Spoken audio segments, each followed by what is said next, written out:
Speak Your Truth with yours truly, Vivett Dukes. I'm so happy to be here with each and every one of you tonight. I am so honored tonight.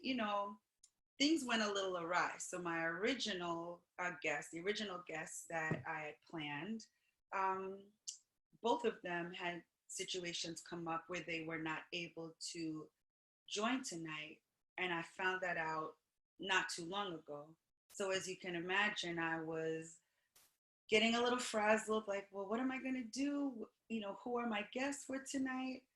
And then I said, you know what? What better guest to have than the co founder of Speak Your Truth, who also happens to be my husband? And that's none other than Mr. John Dukes. And tonight, John and I are going to be having a dialogue. Hey, there he goes. Hi, honey. Hello. How are you? We can't hear you. You're muted. Sorry, I muted myself. I apologize. How are you? I'm okay. How you doing? I'm doing well. That's I'm good. honored to be your guest tonight. Thank you. I'm still introducing you. Although I don't really think you need introduction. So many people know of you before you even knew about them. Um, and so tonight, first of all, thank you for being on tonight. Like really last minute, you have my back. I was telling our viewers how, our originally scheduled guests had situations come up, which we understand, especially in these times that we're currently living in, so much unrest that, things happen and we understand that. But I'm really grateful to have you to be here tonight. And I think it's important that yes, we talk more about your journey through incarceration, as that was really the impetus for starting Speak Your Truth in the first place. And we have heard from you a couple of times. But tonight, I'd like for you to, as you see fit, talk to us about your journey. How long have you been home now? Close to 2 years now. I've been home since October 2018. The latter part of October, the 30th actually, and here we are now to this day. Still learning, still getting reacclimated to society, and still even getting to know our marriage on a more deeper and personal level, than So, how different is it actually being home now? You have a little bit of time now, right? Almost 2 years. How is it being home versus what you thought being home was going to be like when you were incarcerated? That's a great question. I mean, I definitely thought that like some people that come here from other social backgrounds out of the country and say streets paved with gold. I thought that it was going to be a smooth transition. I thought that I was going to come home and be back the way it was. But just now I'm mature. When I say back the way it was, I'm meaning more so financially. I thought that those same ways of having money and getting money, but also those same ways more so of just having that access to money. I thought that that was going to be more available to me, and to my surprise, that wasn't the case. For myself, that wasn't the case. Right, yeah, we're talking about you. I'm really interested in hearing not the perspectives of others more so, but just tell us about your journey, because one thing I've learned in my walk with you through incarceration, everyone's experience is personal. So what one person who's been incarcerated may go through may not be the same thing that another person does. There is no one narrative to this. Absolutely. So when you were inside, what were some of the things that that motivated you? You're talking about money, but specifically, like, what did you think you were going to do, and then now what are you doing? Hmm. Well, I thought a lot of things because it's limitless when you're in a cell and your mind is traveling, and all the possibilities there, all the things that you brought from your past experience, even if there were trauma experience, even if there were tragedies, but there was some highs and lows. All of those came with me, and I was dreaming when I was in society, but I also when I came inside of finding myself confined, I was dreaming even more. It was like it was larger now, and I started to uh, envision myself wearing nice clothes. I started envisioning myself having a briefcase. I started envisioning myself having an office. I started envisioning myself having a staff. You know, I started to envision these things where at some point, I even had to ask myself, what am I doing to prepare for those visions that I'm having? And I started to, read more. I started to have more educational, for lack of better words, conversations, more stimulating conversations. I started to find myself drifting from the mundane conversations, or those things that were in the courtyards, where we consider what most people would understand that to be as like a recreation place, you know. So that's while you were in. Tell us now about your journey being outside. When you first came home, what was it like for you? I don't know if you want to stick with the theme of earning a living or wherever you'd like to go with this question. What has it been like for you since October 30th, 2018 until now, June 11th, 2020? Well, I had to, let me see, pertaining to work, I was finding myself doing a lot of odd jobs because just as a man, you want to be able to take care of you, especially if you have a family, a wife, like I have, wanting to take care of you, wanting to take care of my daughter who has been around, and then with a blended family, our children, my mother, people that was holding me down, I finding myself wanting to try to earn a living or earn some type of money so I can give back to certain people that was there throughout the years, like some of my friends, comrades. Mhm. So I started doing little odd jobs. Matter of fact, let me rewind that because I did have a plan. I came out with a foolproof plan. I thought it was foolproof, and I was pursuing mental health field. And what I did was I prepared myself to deal with mental health. I was going to college inside, starting to go for my behavioral science, got a degree in behavioral science, and because that's what they offered at the last facility that I was at. And there was a man, matter of fact, not just a man, there was staff that would come in from outside organizations and would ask, hey, when are you coming home? And I would tell them, they said, well, I noticed how you're around here facilitating the groups. I had made a book club called Shooting the Breeze, where I was at with the mental health program, uh, which the program itself was a great program in the facility. It was called CORP, which standed for Community Orientation Reentry Program. These gentlemen were scheduled to leave within 90 days. So 90 days I would deal with them, and then 90 days we would get, or 30 days or 60 days, we would get new people. And we had up to like 35 men that were involved in that program, whether they did a long time or whether they was just coming back in from a parole violation. So I was working hard in this program and loving it. And when I got offered those positions, I took cards and made those contacts as soon as I arrived, when I got released. And two of those were promising in the sense where they held their end of the bargain. They remained true. And I went to their facility, one facility actually, out here in Long Island, where now that I reside at. And the man praised me as soon as I got in there. He was so happy, excited, showed me around the facility. They basically guaranteed me the job. And then what took place was something was just like unexpected for him as well as myself. once they fingerprinted me, which was the, procedures, they were like, we know that you're gonna come back, on parole and stuff like that. We don't care. We know that. Because I was considered as a credible source.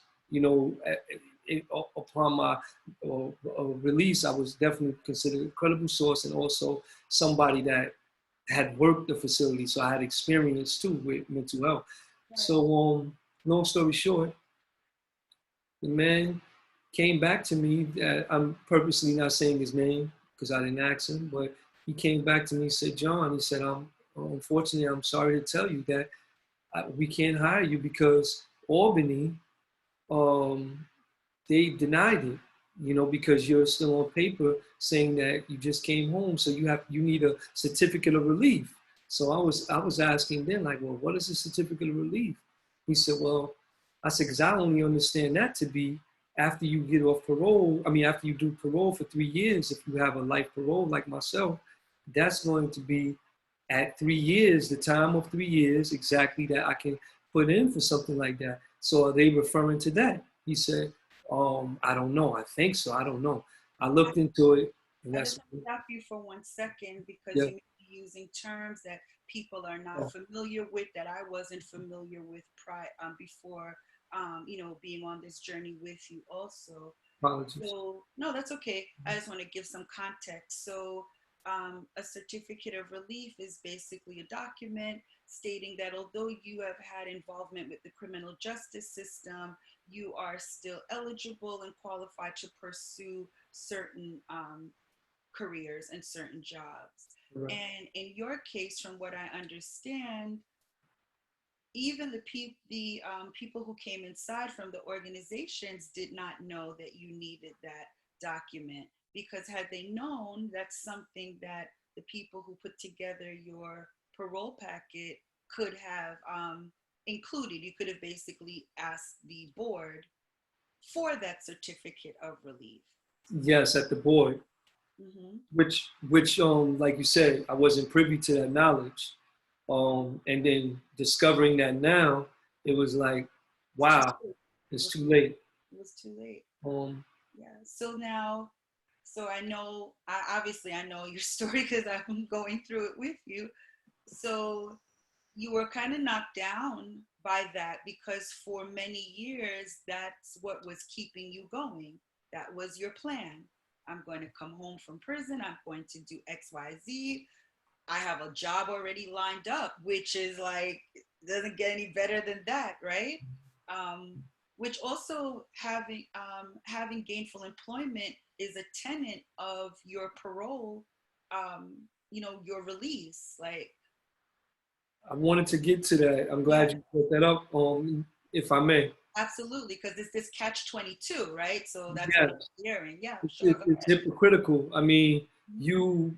you with the very same people that said that I need a job and that they expect me to get a job, they were the very same people that would deny me that job, a job to support myself, a job to support my family, a job to give me that part of the 180 that I committed myself to from the day that I said that I would not be who I came in here as.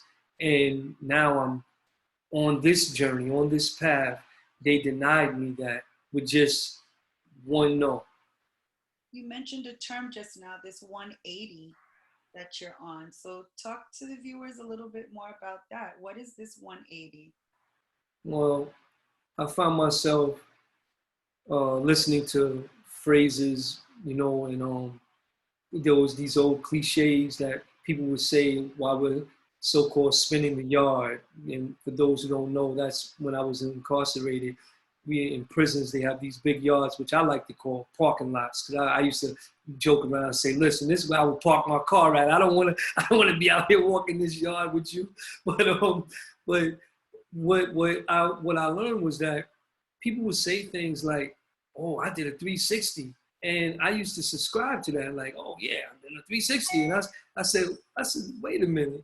When I started really thinking, I said, that's just going back to the same me in a circle. Even if they did mean something different by it, why would you say why would you say that if you didn't mean that? And that alone started opening up my mind, like, wait a minute, this is foolish. I'm doing a 180. I'm not going, I'm about facing to where I was at once before. And that's why I say 180 now. And that's what I'm committed to continue moving forward in that light, not in that past darkness that I was in once upon a time. So I just want our viewers to see a lot of times, we hear of people coming home from prison and having difficulty finding work. Now, John is enrolled in college classes. He was taking classes. He just had one semester to finish before he Three got his classes though. degree, three classes, which he did finish with, which John graduated from Mercy College on May 20th. That's right. 2020 with his associate's degree. He's going forward with his bachelor's degree in psychology or behavioral sciences. I know, right? I'm like so happy and so excited. So this is not someone, my point is like, he's just wasn't sitting around in prison doing nothing. He was preparing himself to come home and do the things that he knows he needs to do. And then that monkey wrench really, like, it was rough. As your wife, it was rough to see it because there was some dejection that happened, kind of like, now what am I gonna do? I, I went into a spiral almost where if I wasn't equipped with the tools that I came out with and had built myself into a way that I could talk myself kind of literally out of it, encourage myself, um, I would have been in a great state of depression because it felt like they tried to take the life out of me by denying me that because right after it, that blow was so heavy. I kept moving forward. I was like, oh, I could take this. I'm gonna go, and I did, and I went and filled out some applications. I went to different job interviews, and here I go again because of the career I'm choosing. Because this is something that I planned for, working with mental health or wanting to work with children because I worked in a children's room and I was very good at it, and I love kids, and so I started like, okay, I'm gonna do this, I'm gonna do that. Nothing's gonna stop me, just having that faith, having that resilience, and just saying, you know what, I know I'm not the same person I was, and I know who I am now. They'll be at loss if they don't take a person like me. I'm a real access to anybody, and going with that confidence, I went to this one job in particular that comes to mind, dealing with autism children. And I had to go to the Department of DOE, and they put me through the whole procedures as you do, and you get fingerprinted. Once that came back, they were like, nah, you can't because your criminal background. So I appealed it, and then they have it's basically like everything I went through again back in prison, but now I'm on the outside. Had to go sit before people that was like a board, but they were a committee, and they were discussing why did I do what I did, what did I do, with which meaning my crime, and they reviewed it. They asked me plenty questions, and justly, I mean, rightfully so. These questions that they asked, I wasn't offended by it. It's just that I was like, dag, I'm going over this all over again. And I stated my case. I reminded myself of what I went through prior to that when I had the boy. And I was like, you know what, God, you had me then. God, you're gonna have me now. That's when my faith just kicked back in for that. I needed that reassurance, and they denied me, and that was another blow. But that blow was coupled with, let's say, it was coming in increments of when, in the interim of me getting denied of the first job, I had other little jobs while I was leading up to this. So all of that just came tumbling on me, and I was truly affected by And it. this is while you still had, because I also just want to frame it. So we're here speaking, you're speaking your truth, you're here on a show with the National Parents Union. So, as a parent, to come home from incarceration, to have a plan, a really well thought out plan, it wasn't like pie in the sky. You basically had a job offer. And for that to not work out and to have a child, although she was an adult at that time, still in need of financial support, still having to take care of yourself, you know, that is difficult. That is really challenging. I think any of us, and in these times, people have a better understanding of what it is to lose your job, to be underemployed, to have your check cut in half, to not have a check anymore, and what that does to you. I'm really in awe of how you managed to overcome that. What are you doing now? Let's talk about this 180, because we've heard a lot about the hardships and what was challenging. Let's tell our viewers some more about like that 180 that you made and where you are now. Well, first, I give a shout out to, of course, God. You know, in all my actions, all my ways, trying to seek Him for guidance, and that alone helped me to realize that a great blessing in the support that I have from you. From Vivett, which is the host. Yeah, you have you have actually helped me get through those trying moments where I would probably had sleepless nights, and even when I felt those nights coming, you had a way to soothe me and to allow me to know, even without me saying anything, even with me thinking I'm disguising it, you would tell me it was all right and that you believed in me. And I want to thank you for that support. You're Um, welcome. I do believe in you. yes. I So, know you're a really good man. thank And you. I learned from my time of um, doing a portion of your sentence with you that there were lots of good men in prison, beautiful families. I met beautiful their partners. Like what we see on TV and what the media tries to push out is very far from the experience that I had on a lot of ways. So you're welcome. thank, thank you. And so, and look, that's a good segue for the question itself. God is good. That's a good segue because what happened was I wound up going to the Department of Social Service. I believe it was, or Labor, Department of Department of Labor, Labor. Hmm. and I was going there. I landed a job with a man that was getting over on me, and you picked it up right away because it was my first time actually working for people, especially in a corporate setting, and dressing the part, sharp, dapper, going there and doing all these things and doing the work, and wasn't getting paid because it was a commission-based job, but it was really a joke. It was really just a man getting money off of my work, and probably people like me that he finds at places like that.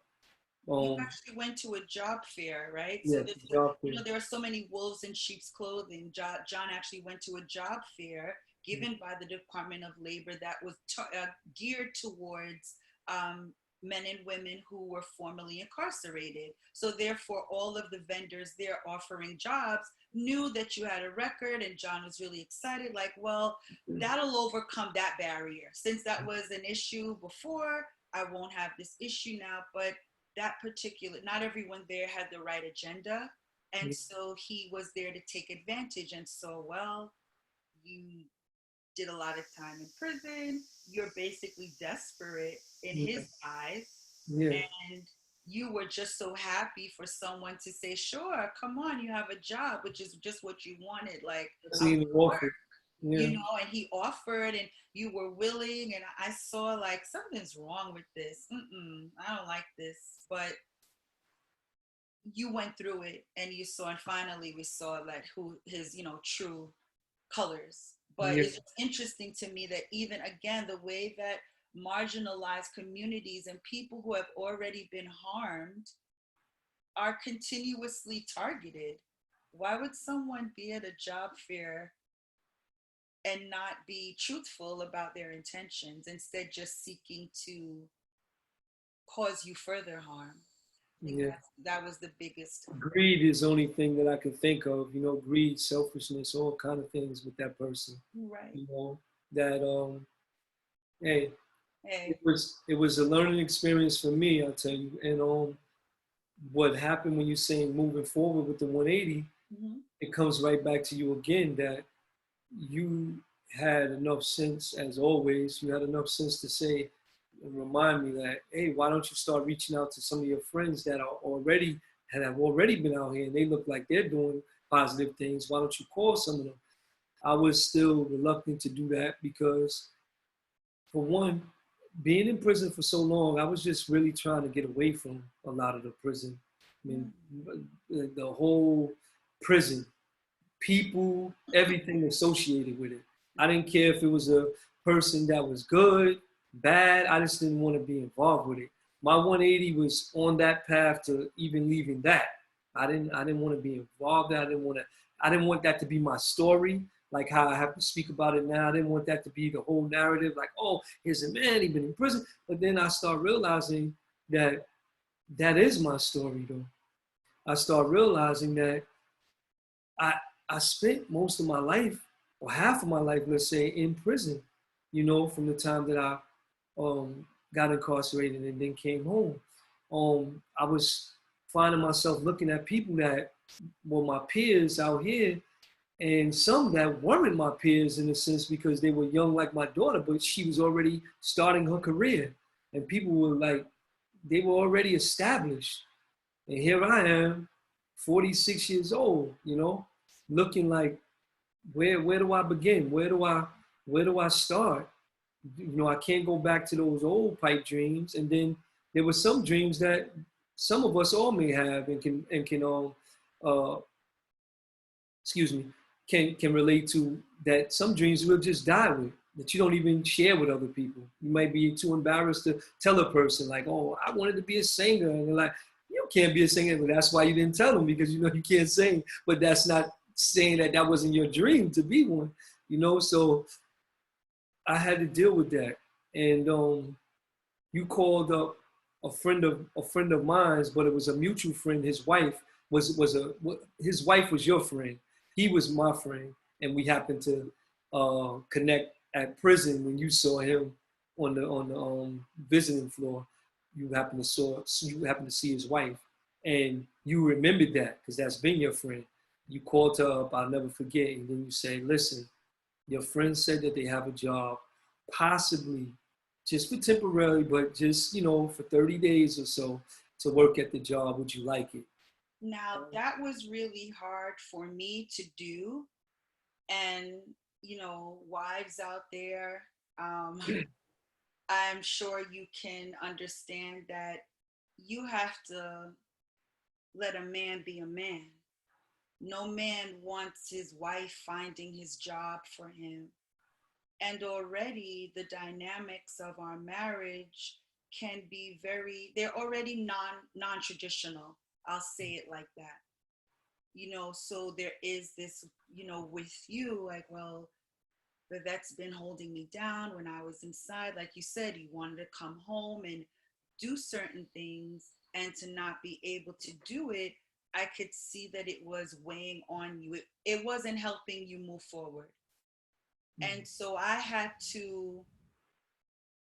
been praying about it and thinking about it, because I was getting upset too. Because the real talk is, well, Johnny, you have to work. That's the other part. I'm not going to pretty it up. Well, I definitely was like, okay, I get it that there are hardships. Maybe the mental health thing is not going to work out for you, but you better do something, because what you're not going to do is just sit around here and clean up the house. That I could hire someone to do that. I could do it. You need to work.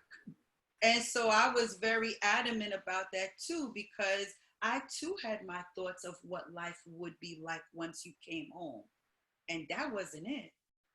So called this friend, and it really just came, I knew what I was going to ask her, because I knew I was gonna ask. I just didn't know how I was gonna bring it up, and it just came about very organically.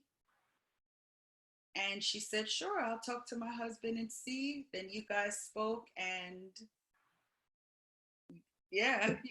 Been almost like the rest when people say the rest is history. But Mhm. even though it's not in etched in stone as far as being permanent, again, I go back to my belief again with God. You know, I gotta give him all the shout outs because that's who sustained me. And I know for myself, that's what's been real.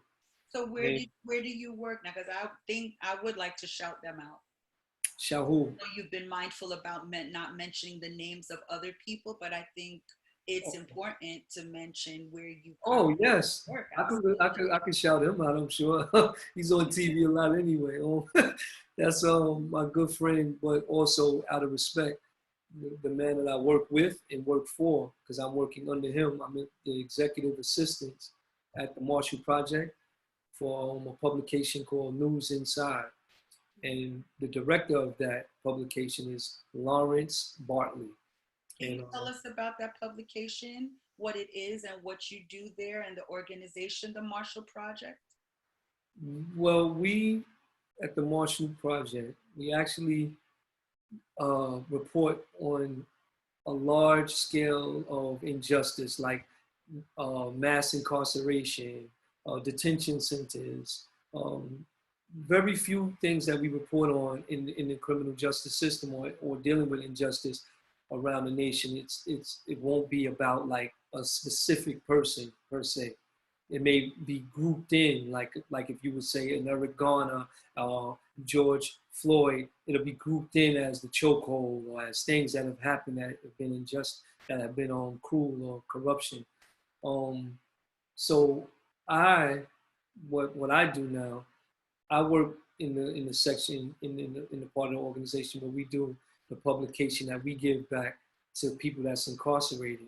It's called News Inside because we give it to people that are locked up, that are locked inside, that are out of society. And the publication is free.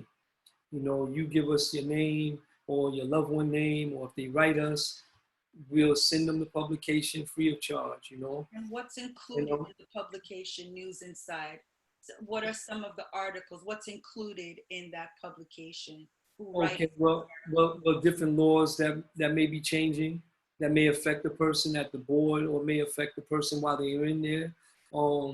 What sometimes technology, um, certain cases that have happened, or you know whether it been um, with the like with now with coronavirus or with things that have happened with people going older, and we're trying to eliminate people serving time that have so many medical illnesses or ailments that they should be released, or that and that we believe rightfully so because you know people are paying tax money for these things, and these people are no longer threats. They have done their cases so long, or people that are still locked up for being innocent, they're innocent, you know.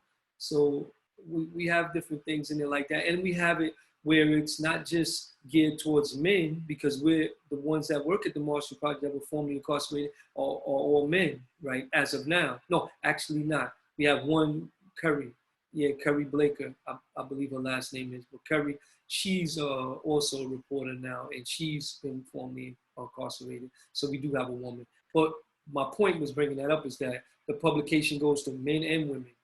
You know, anybody incarcerated, even if they're adolescent, if you have somebody that's in the juvenile detention center, wherever they can receive mail, we are there.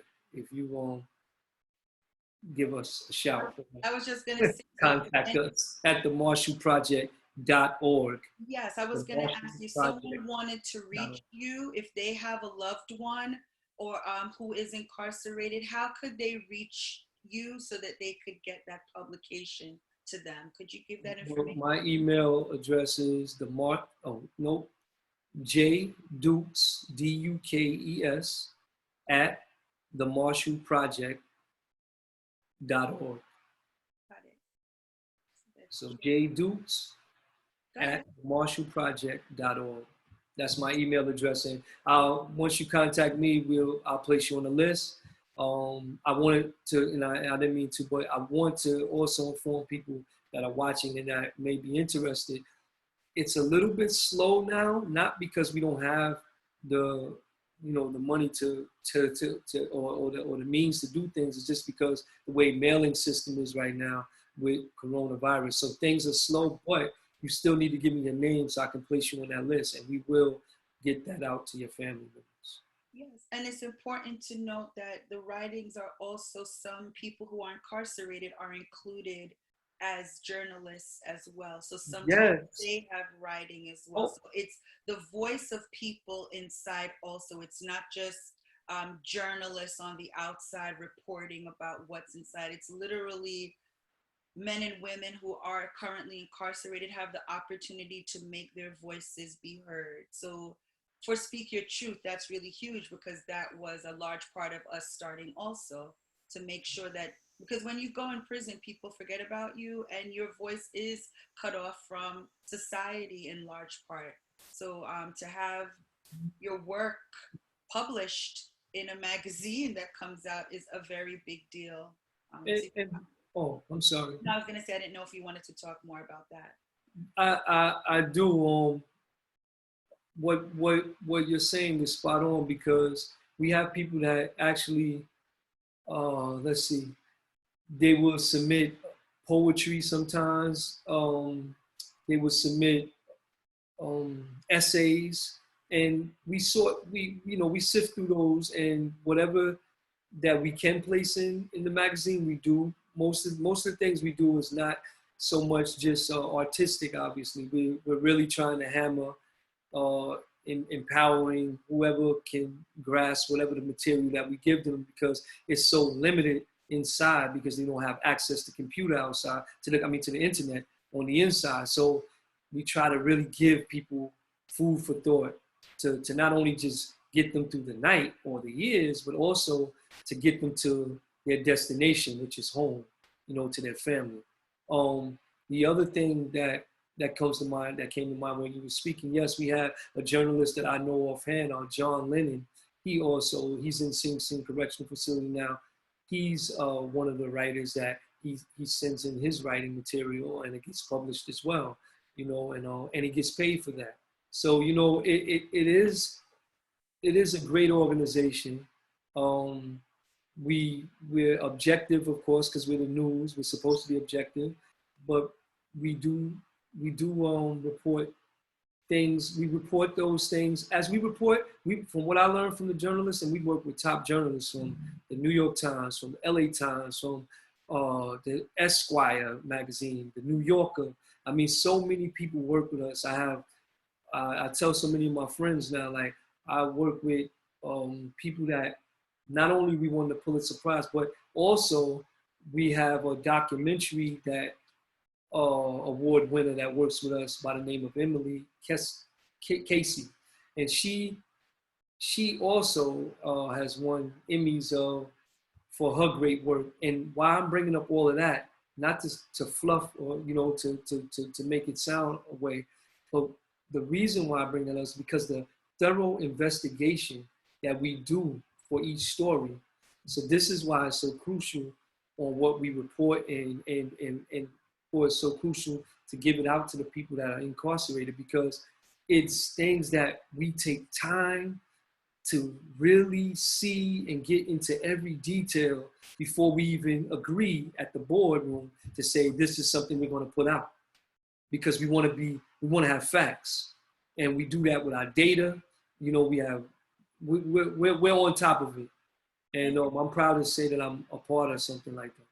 I am proud to say that you're a part of that also, to be honest with you, because although you were going away from prison, it seemed that you found a way to come back to a huge part of your life, but in a way where your experience is not looked down upon, where your experience, your lived experience being incarcerated is actually an asset to you in the role that you're currently in.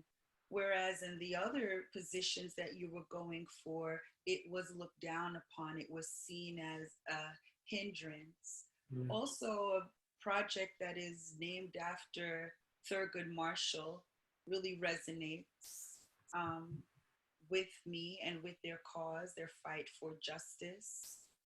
And just the work that I see you doing there, it's really, as your wife, I'm really encouraged by it, inspired by the work that's being done there. Again, if anyone is interested in lending their support financially to the Marshall Project has been about Black Lives Matter way before it was a slogan and way before people were protesting. You're hearing right now the Marshall Project is hiring formerly incarcerated people. That's more than we can say for a lot of organizations. So if you're so inclined as to lend support to them, by all means, reach out to John as well, John at themarshallproject.org. Yes, J Dukes. Oh, sorry. Say it J, again. J for John, J Dukes at themarshallproject.org. That's my email. Okay, I'm sorry. I messed it You up. can also look up our organization, of course, themarshallproject.org. That's great. Thank you for that. Oh, no, no, you're welcome. Yeah, it was something I was doing. Oh, also, I want to tell the people that the viewers that something I was really honored about because when you said that we have our expertise of being incarcerated, that's makes us an expert on these subjects.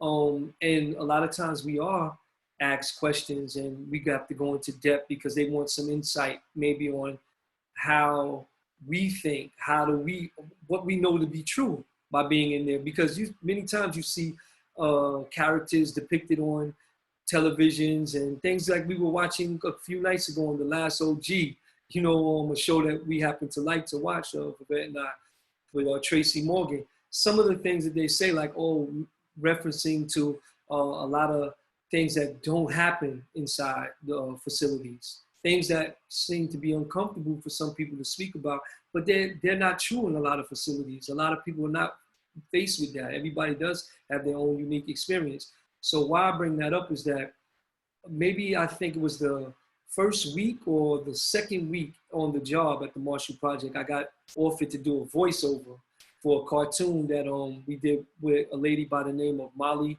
Crabapple. Molly Crabapple, for those who don't know, real quick, she's an artist that is also an activist, and she's done work with people of the likes of Jay-Z and John Legend. And we worked with her on this project. I was a voiceover. A few of the gentlemen that came home, they even got a check for being a voiceover. It was a great honor to do this and to play a part that we already familiar with as being a person locked inside and being behind that wall. Michael K. Williams from The Wire, he did the narration. He was the narrator. And I'm the first voice that you hear after he narrated. For those who go see it, it's called The Zoe. The Zoe. And we have also, I think we also have made it known on our website, speakyourtruth.org. I believe so that we have posted it up before. But yeah, so yes, the Marshall Project has been um, a great source of, let's say, of support. Giving a man a job when he came home from prison and giving, I'm not going to pretty it up, it's more than support. When no one would hire you, they hired you. Yeah. And when we needed, you needed to make a living and to feel like a man, to take care of your family, they gave you that opportunity. And most people coming home, that's all they want. That's what I see.